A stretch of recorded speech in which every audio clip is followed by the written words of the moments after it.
एक ऐसा प्लांट जो ना ही सिर्फ अपने खूबसूरत फूलों के लिए जाना जाता है, लेकिन अपनी बहुत ही ज़्यादा रंगीन पत्तियों के लिए भी जाना जाता है, जो ढेर सारे ब्यूटीफुल कलर्स में आता है, चाहे वो पिंक हो, वाइट हो या फिर रेड हो, या आपके गार्डन हो, बालकनी हो या फिर आपका घर ही क्यों ना हो, उसमें चार चांद ज़रूर लगाएगा। जी हाँ, मैं बात कर रही हूँ अबाउट द ब्यूटिफुल बिगोनियाज। बिगोनिया 12 मासी है। जैसा कि मैंने आपको बताया, इसकी ढेर सारी वेराइटीज आती हैं, जैसे wax begonias, rex begonias, Pegasus begonias, tuberous begonias and rhizomatous begonias. अब इतनी वेराइटीज हैं तो उनकी प्लांट केयर भी थोड़ी अलग अलग ही होती है।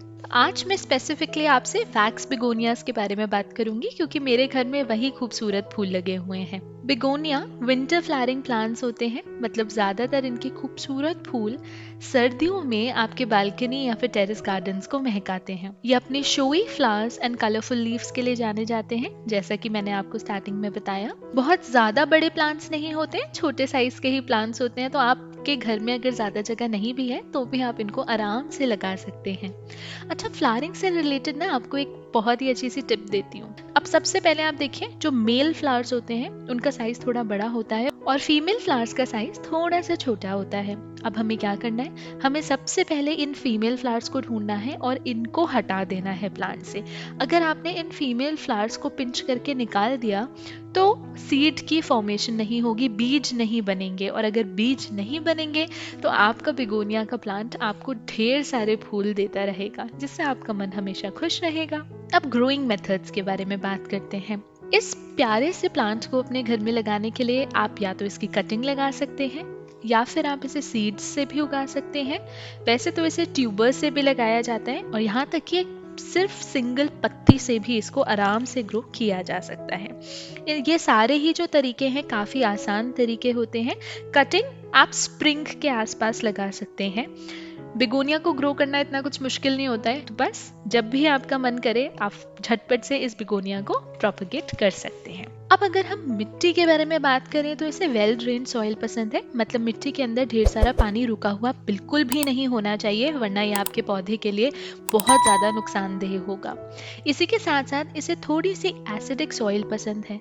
तो अगर आपको सॉइल में बिल्कुल परफेक्ट पीएच मेंटेन करना है, सॉइल को थोड़ा सा एसिडिक रखना चाहते हैं, तो आप 1 चम्मच विनेगर को करीबन आधा लीटर पानी के अंदर मिला लीजिए और 15 से 20 दिनों में एक बार इस पानी को अपने सॉइल में दे दीजिए, तो आपके सॉइल का पीएच बिल्कुल परफेक्ट रहेगा। इसी के साथ अगर आप इसके लिए बिल्कुल परफेक्ट पॉटिंग मिक्स को बनाना चाहते हैं तो आप गार्डन सॉइल का इस्तेमाल कीजिए, काउडंग मैन्योर लीजिए, उसी के साथ साथ सैंड भी लीजिए और इसमें थोड़ी सी नीम खली का पाउडर मिला दीजिए, क्योंकि नीम खली इसमें फंगस बिल्कुल भी नहीं लगने देगा।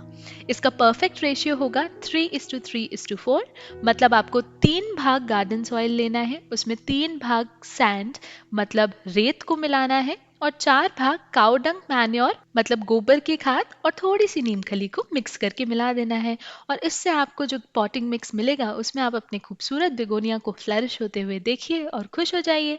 अगर आप जहाँ रहते हैं वहाँ की मिट्टी बहुत ज़्यादा क्लेई है तो फिर आप उसमें थोड़ा सा परलाइट भी मिला सकते हैं, और अगर आपका दिल हो तो आप इसमें थोड़ा सा बोन मील डाल दीजिए, इससे आपको बहुत ही ज्यादा खूबसूरत फूल मिलेंगे। सनलाइट, इसके जो ब्राइट फ्लावर्स हैं ये थोड़े से शेड लविंग होते हैं, डायरेक्ट सनलाइट इनको बिल्कुल भी नहीं पसंद, तो आप इन्हें ऐसी जगह रखिए जहाँ पे इनको छनी हुई धूप मिले। दिन में अगर इन्हें 4 से 5 घंटे की धूप मिल जाएगी तो ये बिल्कुल आराम से खुश हो जाएंगे।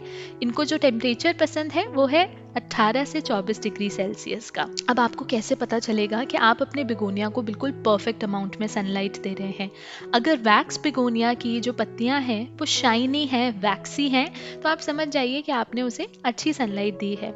लेकिन अगर आपने ज़रूरत से ज़्यादा डायरेक्ट सनलाइट दे दी उसको तो पत्तियां जलने लगेंगी, तो तब आपको सतर्क हो जाना है और सनलाइट को थोड़ा सा कम कर देना है।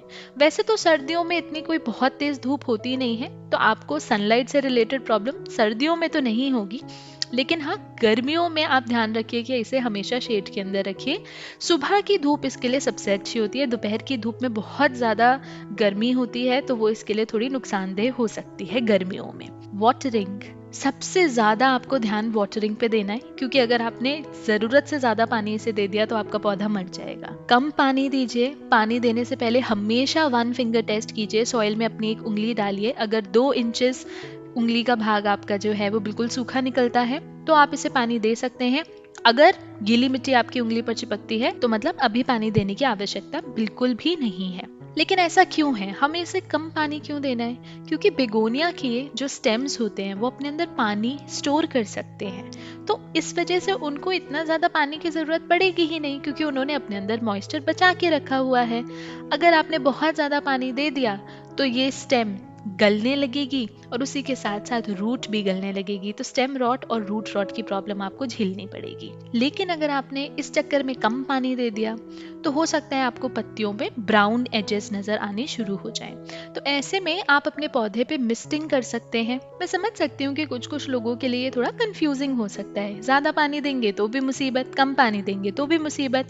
तो फिर ऐसे में आप मिस्टिंग कर सकते हैं। मिस्टिंग का मतलब क्या होता है? पौधे के ऊपर हल्की से पानी की बौछार कर दीजिए, उसे जितने भी पानी की जरूरत होगी वो अपने अंदर उतना वाटर एब्जॉर्ब कर लेगा। प्रूनिंग, सबसे पहले तो हम जरा बात कर लेते हैं डेड हेडिंग की।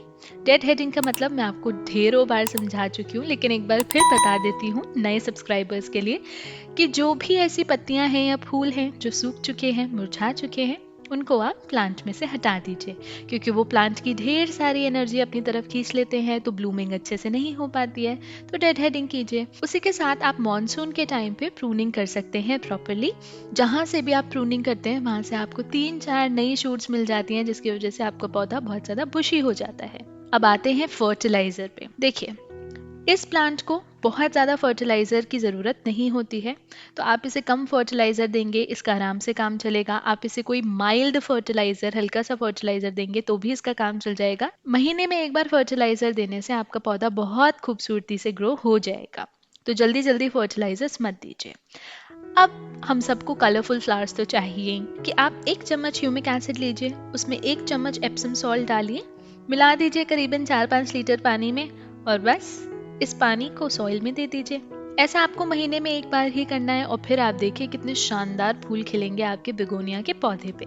इसके अलावा जब भी आप इसे फर्टिलाइजर्स दीजिए तो फॉस्फोरस वाला फर्टिलाइजर दीजिए, क्योंकि वो यहाँ पर फ्लावर्स को ब्लूम करने में बहुत ज़्यादा मदद करता है। इसी के साथ मस्टर्ड केक पाउडर मतलब सरसों की खली का पाउडर, या फिर काऊ डंग लिक्विड फर्टिलाइजर मतलब गोबर के खाद का लिक्विड फर्टिलाइजर इसे देंगे तो वो इसके लिए बहुत ही अच्छा काम करेगा।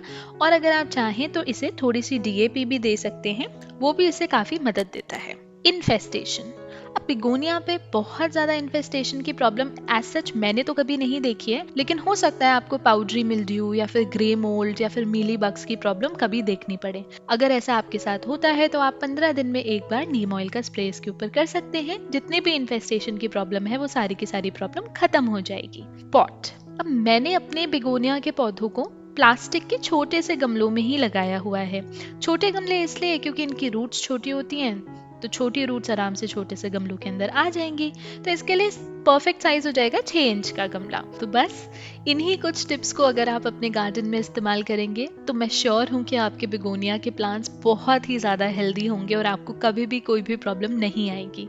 अगर आपने इस वीडियो से कुछ अच्छा सीखा तो इस वीडियो को लाइक ज़रूर कीजिए, नीचे ढेर सारे कॉमेंट्स छोड़िए, मेरे चैनल बरखास हैप्पी प्लेस को सब्सक्राइब कर लीजिए और इस वीडियो को अपने दूसरे प्लांट लवर दोस्तों के साथ शेयर जरूर कीजिए। I am forever grateful for all your love. Happy gardening and let's make your begonias bloom like never before.